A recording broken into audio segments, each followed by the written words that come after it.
The Model Millionaire. A Note of Admiration. Oscar Wilde. Unless one is wealthy, there is no use in being a charming fellow. Romance is the privilege of the rich, not the profession of the unemployed. The poor should be practical and prosaic. It is better to have a permanent income than to be fascinating. These are the great truths of modern life, which Hughie Erskine never realized. Poor Hughie. Intellectually, we must admit, he was not of much importance. He never said a brilliant or even an ill-natured thing in his life. But then he was wonderfully good-looking, with his crisp brown hair, his clear-cut profile, and his gray eyes. He was as popular with men as he was with women, and he had every accomplishment except that of making money. His father had bequeathed him his cavalry sword and a history of the Peninsular War in 15 volumes. Hughie hung the first over his looking-glass, put the second on a shelf between Ruff's Guide and Bailey's magazine, and lived on 200 a year that an old aunt allowed him. He had tried everything. He had gone on the stock exchange for 6 months, but what was a butterfly to do among bulls and bears? He had been a tea merchant for a little longer, but had soon tired of Pico and Sochong. Then he had tried selling dry sherry. That did not answer. The sherry was a little too dry. Ultimately, he became nothing, a delightful, ineffectual young man with a perfect profile and no profession. To make matters worse, he was in love. The girl he loved was Laura Merton, the daughter of a retired colonel who had lost his temper and his digestion in India, and had never found either of them again. Laura adored him, and he was ready to kiss her shoestrings. They were the handsomest couple in London, and had not a penny piece between them. The colonel was very fond of Hughie, but would not hear of any engagement. "Come to me, my boy, when you have got 10,000 pounds of your own, and we will see about it," he used to say. And Hughie looked very glum in those days, and had to go to Laura for consolation. One morning, as he was on his way to Holland Park, where the Mertons lived, he dropped in to see a great friend of his, Alan Trevor. Trevor was a painter. Indeed, few people escape that nowadays. But he was also an artist, and artists are rather rare. Personally, he was a strange, rough fellow, with a freckled face and a red, ragged beard. However, when he took up the brush, he was a real master, and his pictures were eagerly sought after. He had been very much attracted by Hughie at first, it must be acknowledged, entirely on account of his personal charm. "The only people a painter should know," he used to say, "are people who are bet and beautiful, people who are an artistic pleasure to look at and an intellectual repose to talk to. Men who are dandies and women who are darlings rule the world, at least they should do so." However, after he got to know Hughie better, he liked him quite as much for his bright, buoyant spirits and his generous, reckless nature, and had given him the permanent entree to his studio. When Hughie came in, he found Trevor putting the finishing touches to a wonderful life-size picture of a beggar man. The beggar himself was standing on a raised platform in a corner of the studio. He was a wizened old man, with a face like wrinkled parchment and a most piteous expression. Over his shoulders was flung a coarse brown cloak, all tears and tatters. His thick boots were patched and cobbled, and with one hand he leant on a rough stick, while with the other he held out his battered hat for alms. "What an amazing model," whispered Hughie, as he shook hands with his friend. "An amazing model," shouted Trevor at the top of his voice. "I should think so. Such beggars as he are not to be met with every day. A true voy, mon cher, a living Velasquez. My stars, what an etching Rembrandt would have made of him." "Poor old chap," said Hughie. "How miserable he looks. But I suppose, to you painters, his face is his fortune?" "Certainly," replied Trevor. "You don't want a beggar to look happy, do you?" "How much does a model get for sitting?" asked Hughie, as he found himself a comfortable seat on a divan. "A shilling an hour." "And how much do you get for your picture, Alan?" "Oh, for this I get 2,000 pounds. Guineas. Painters, poets, and physicians always get guineas." "Well, I think the model should have a percentage," cried Hughie, laughing. "They work quite as hard as you do." "Nonsense, nonsense," Why, look at the trouble of laying on the paint alone and standing all day long at one's easel. It's all very well, Hughie, for you to talk, but I assure you that there are moments when art almost attains to the dignity of manual labor. But you mustn't chatter. I'm very busy. Smoke a cigarette and keep quiet." After some time, the servant came in and told Trevor that the frame maker wanted to speak to him. "Don't run away, Hughie," he said as he went out. "I will be back in a moment." The old beggar man took advantage of Trevor's absence to rest for a moment on a wooden bench that was behind him.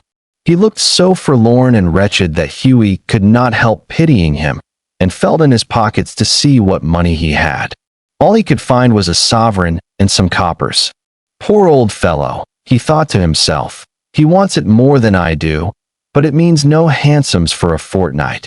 And he walked across the studio and slipped the sovereign into the beggar's hand.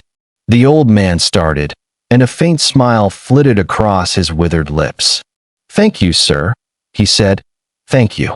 Then Trevor arrived, and Hughie took his leave, blushing a little at what he had done.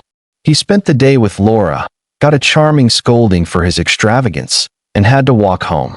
That night he strolled into the Palette Club about 11 o'clock, and found Trevor sitting by himself in the smoking room drinking hock and seltzer. "Well, Alan, did you get the picture finished all right?" he said, as he lit his cigarette.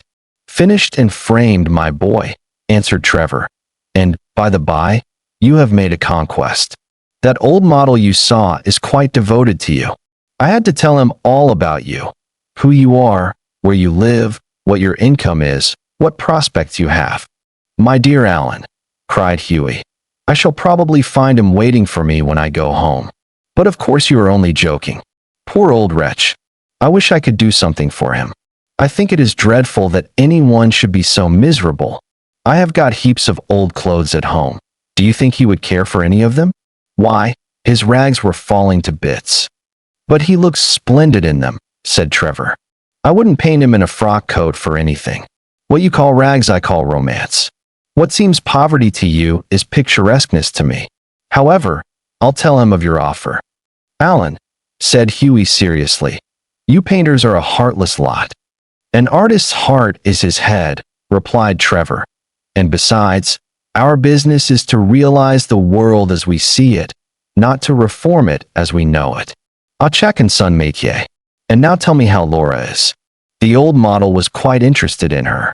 "You don't mean to say you talked to him about her?" said Hughie. "Certainly I did. He knows all about the relentless Colonel, the lovely Laura, and the 10,000 pounds. "You told that old beggar all my private affairs," cried Hughie, looking very red and angry. "My dear boy," said Trevor, smiling, "that old beggar, as you call him, is one of the richest men in Europe. He could buy all London tomorrow without overdrawing his account. He has a house in every capital, dines off gold plate, and can prevent Russia going to war when he chooses." "What on earth do you mean?" exclaimed Hughie. "What I say," said Trevor. "The old man you saw today in the studio was Baron Hosberg. He is a great friend of mine, buys all my pictures and that sort of thing, and gave me a commission a month ago to paint him as a beggar. Que voulez-vous? La fantaisie d'un millionaire. And I must say he made a magnificent figure in his rags, or perhaps I should say in my rags. They are an old suit I got in Spain." "Baron Hosberg," cried Hughie. "Good heavens. I gave him a sovereign," and he sank into an armchair the picture of dismay. "Gave him a sovereign," shouted Trevor, and he burst into a roar of laughter. "My dear boy, you'll never see it again. Son affaire c'est l'argent d'autres." "I think you might have told me, Alan," said Hughie sulkily, "and not have let me make such a fool of myself." "Well, to begin with, Hughie," said Trevor, "it never entered my mind that you went about distributing alms in that reckless way. I can understand you're kissing a pretty model, but you're giving a sovereign to an ugly one. By Jove, no. Besides, the fact is that I really was not at home today to anyone. And when you came in I didn't know whether Hosberg would like his name mentioned. You know he wasn't in full dress." "What a duffer he must think me," said Hughie. "Not at all. He was in the highest spirits after you left. kept chuckling to himself and rubbing his old wrinkled hands together. I couldn't make out why he was so interested to know all about you, but I see it all now. He'll invest your sovereign for you, Hughie, pay you the interest every 6 months, and have a capital story to tell after dinner. I am an unlucky devil, growled Hughie. The best thing I can do is to go to bed. And, my dear Alan, you mustn't tell anyone. I shouldn't dare show my face in the row. Nonsense. It reflects the highest credit on your philanthropic spirit, Hughie. And don't run away.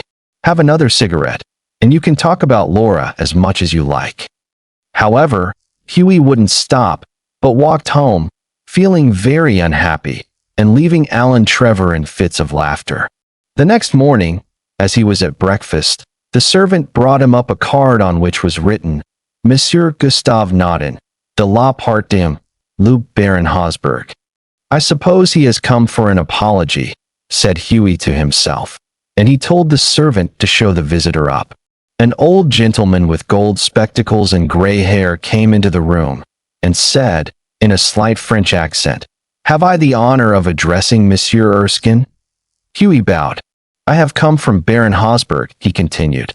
The Baron. I beg, sir, that you will offer him my sincerest apologies, stammered Hughie. The Baron, said the old gentleman with a smile, has commissioned me to bring you this letter. And he extended a sealed envelope. On the outside was written, a wedding present to Hugh Erskine and Laura Merton, from an old beggar, and inside was a check for £10,000. When they were married, Alan Trevor was the best man, and the Baron made a speech at the wedding breakfast. Millionaire models, remarked Alan, are rare enough, but, by Jove, model millionaires are rarer still.